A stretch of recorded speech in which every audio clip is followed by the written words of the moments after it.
for 4 months. The team has to feel very, very well. And when the defeat arrives, I think we have to feel exactly in the same way. We are doing things very, very well, and it's not a bad result when the bad result arrives that is going to change our self-belief, our self-esteem. Big game, London Derby, good team, one of the top teams in the league. We like it. We don't speak about Diego. I just answer to your question.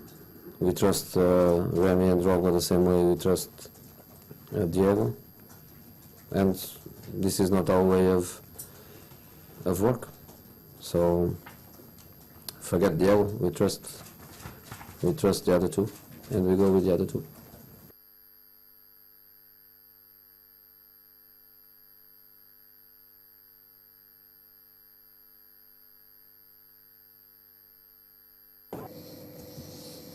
I don't know if the world's going back. We were never out of the fight for the title. So I always said the same answer. We have to play 57, 56, 55 now more games. We have a lot of games and too many points to decide who will be the champion this year. Well, I said before the 3 years that we were not playing so bad. Maybe we are making some mistakes, that the results were not the result that we want, but we didn't change our style. We didn't lose our trust in what we can do, and we continue trying to play in the same way and improving some individual mistakes and some inconsistent time during the game.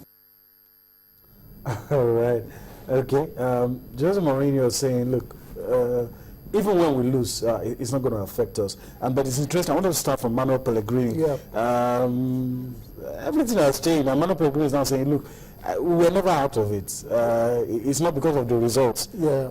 But at some point, did you feel that they were losing grip? Yeah, obviously they didn't start the season very well at all, and they fell behind. They fell 8 points behind Chelsea, and so a lot of pundits were actually thinking, okay, that's the end of the title race. But I always thought that was a little bit premature because the season is still a very long one. Yeah. Still so many points to win, so I didn't really buy that. So it's good to see City doing well now. They've won 3 games in a row now, and just 6 points behind Chelsea. They're feeling very confident that they can retain their title. But then we all know Chelsea remain favourites to win the EPL. How about Mourinho's comments that even if we lose, it doesn't change anything? Yep.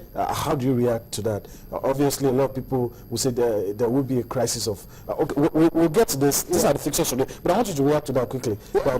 Some people feel there will be a crisis of confidence if they begin to lose. Yeah. You know, the talk has been about going unbeaten again, being the new invincibles, and Mourinho has tried his best to actually take out that from the mind of his players. And so I understand what you're saying, that whenever they lose eventually, they get to lose a game all season. That's 4 months in all competitions they get to lose. But when they lose, a lot of people are expecting them to now go into a bit of crisis, but Mourinho is saying no, that's not going to happen. He believes in this team so much, very experienced side. I wouldn't expect that to happen as well too. I think Chelsea, the way they're presently constituted, they're built to actually overcome very solid a bad result.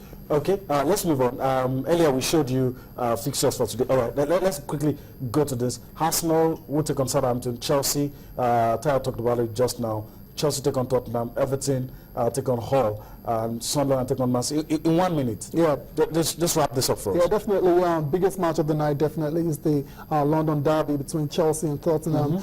Potential banana skin for Chelsea in that game, but then they'll be playing at home, and it's been a while. Tottenham beats Chelsea at Stamford Bridge, so I think we might expect Chelsea to scale through in that one. Then Arsenal versus Southampton. Southampton coming off the back of that disappointing loss against Man City they want to do one over the Arsenal, but then the Arsenal too need points as well. So expect another tight game in that one as well. And Everton versus Hull City. Everton lost the last game against Tottenham. They want to bounce back as well against Hull. Hull have been very disappointing this season, so expect Everton. How about City and Sunderland? Yes, Sunderland seem to, especially under Bosport, incredible against big teams. Incredible. That's the record goes back as far as last year, doing very well against the likes of Manchester City and Chelsea. And we saw the way they played against Chelsea on Saturday. If they can summon up that kind of performance again against Man City, then City have a very tough task ahead of them. There's no doubt about that. And we'll see how it pans out. It's going to be very interesting, definitely. Right. Okay, let's get yesterday's results. Burnley and Newcastle was a draw. Leicester lost 1-3 to Liverpool. Manchester United were able to ground out the results despite the injuries. Defeated Stoke City 2-1. Crystal Palace lost to Aston Villa by a goal. West Brom also lost to West Ham 2-1. And Swansea was, I mean, keep your elbow out for large part of the game, but Rob Green, one mistake, and you know, it was 2-0 for Swansea. Yeah, late shove by Swansea there. Rutledge with the second goal to give them a 2-0 win over QPR. But I want to go to the Leicester Liverpool game. Good win, massive win for Liverpool, but believe me, they were not convincing at all. Okay. Yeah, but they're at the stage right now where result is king.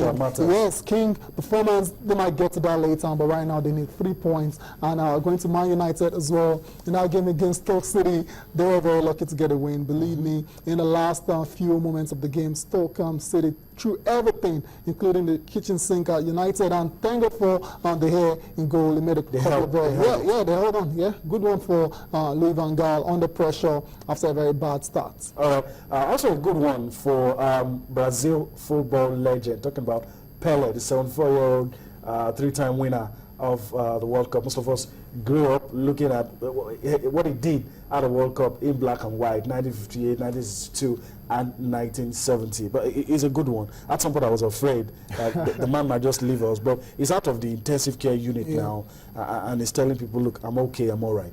Yeah, it's good to know, to find out he's out of danger right now. Hopefully his recuperation continues and smoothly. His progress will be assessed today. Yeah, so hopefully it's nothing major comes out of this, and we can have Pelé back doing what he loves what he knows how to do best, and talking football, and if he wants to get into the administration part of it as well. All right, as we get set to wrap things up, I mean, I won't let you leave without talking about Sebastian Vettel. Yes. Send-off, glorious exit for him from Red Bull. Absolutely deserving. He deserved it after winning 4 titles from 2010 to 2013, and I just felt it was time for him to leave as well. To spend 6 years racing for Red Bull, and sometimes when you get to a point in your career when you need to move on and try new things, that's what we're seeing from Vettel this time around. Going to Ferrari, it will be a very exciting season next year. He will be partnering Kimi Raikkonen, so we look forward to that. All right, that's how we have to wrap things up on the show this morning. I want to say a big thank you to the guys behind the scenes, pulling the switches and pressing the buttons. We'll see you again tomorrow. Bye-bye.